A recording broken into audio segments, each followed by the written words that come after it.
Bonjour, aujourd'hui nous allons voir le principe des vues. Que va nous permettre ce principe de vue, ou aussi appelé projection orthogonale? Elle va nous permettre de réaliser une représentation graphique d'un objet. L'objet ici sera une maisonnette en aluminium. Cette dernière en 3D sera donc représentée en 2D sur un plan pour pouvoir communiquer. Présentons désormais le principe des vues orthogonales. La vue d'un objet dépendra de la position de l'observateur par rapport à l'objet à représenter. Nous sommes toujours en présence de trois éléments. Le premier, l'observateur, ici, ce sera notre Playmobil. Le deuxième élément sera l'objet, ici, la fameuse maisonnette en aluminium. Et enfin, troisième et dernier élément, le fameux plan dessin. C'est là-dessus que nous projetterons ce que voit l'observateur de l'objet. Ce qui revient à la représentation graphique suivante, pour être utilisable, l'image d'un objet doit être représentée fidèlement. L'image ne doit pas être déformée. Ici, vous avez l'œil de l'observateur, l'œil du Playmobil. On se positionne face à l'objet et on projette cette face sur le plan en 2D. Réalisons désormais une petite mise en situation. On souhaite donc effectuer la mise en plan de la maisonnette en aluminium. On va donc la reproduire en 2D en utilisant le principe des vues. Voilà, donc nous partons d'une mise en plan vierge. Nous allons devoir compléter cette mise en plan en 2D. Donc première chose à faire dans toute mise en plan, sélectionner la vue de face. Donc ici nous avons la maisonnette en 3D. Je vais la poser. En jaune vous avez donc la feuille qui représente en fait notre fond de plan. Le Playmobil est face à la maisonnette et on va venir choisir donc la vue de face. La vue de face, très souvent, c'est celle où il y a le plus de détails. Et on va venir la positionner au centre de la feuille.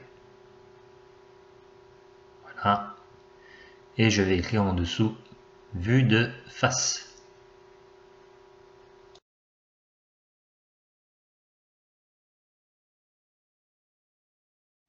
Voilà donc ce qui me donne au niveau de ma mise en plan l'apparition de la vue de face au centre de la feuille. Attention, point important, très souvent une seule vue n'est pas suffisante pour définir l'objet. Pour exécuter d'autres vues, l'observateur se déplace autour de l'objet en respectant les règles d'obtention des vues suivantes, c'est-à-dire le nom de la vue reviendra à la position de l'observateur correspondante.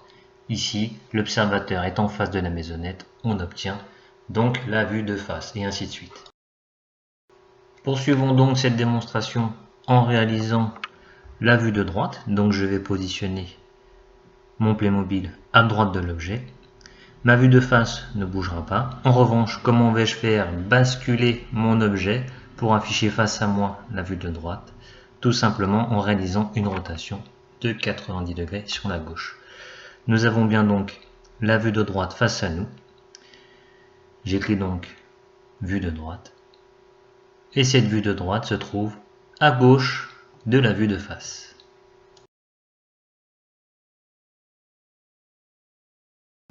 Donc complétons notre plan, l'apparition de la vue de droite à gauche de la vue de face. Voilà, donc les deux vues précédemment réalisées ne me suffisent pas pour comprendre l'objet, la maisonnette. Donc je vais venir y ajouter une nouvelle vue et je vais réaliser la vue de gauche. Donc même principe que précédemment, je place mon Playmobil à gauche de l'objet et je fais une rotation de 90 degrés pour afficher face à moi la vue de gauche. Je complète ici donc vue de gauche et cette vue de gauche se trouve bien à droite de la vue de face. Au niveau de la mise en plan, apparition donc de la vue de gauche, à droite de la vue de face. Je souhaite désormais y ajouter une autre vue à ma mise en plan. Je choisis de réaliser la vue de dessous. Je place mon Playmobil sous la maisonnette. Je projette cette maisonnette face au plan. Et nous avons bien donc la vue de dessous. Cette vue de dessous se trouve dessus la vue de face. Mise à jour de notre mise en plan avec la vue dessous, dessus la vue de face. Attention au piège.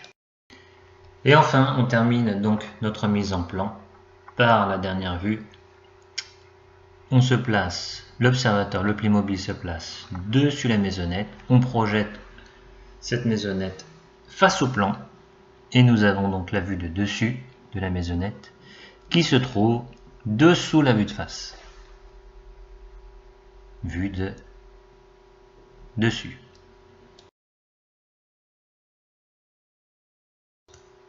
Mise à jour de la mise en plan avec ses 5e vues, la vue de dessus qui se trouve sous la vue de face.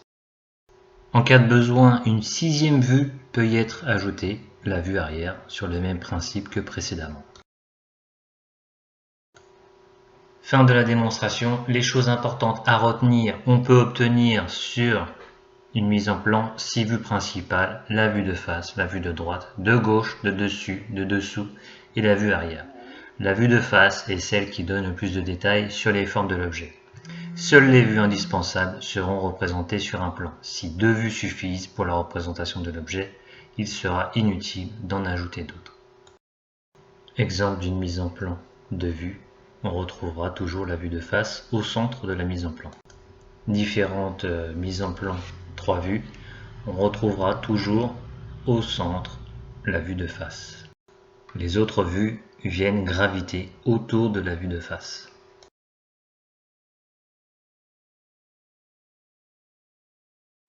Voilà, cette vidéo est maintenant terminée. Je vous remercie pour votre attention.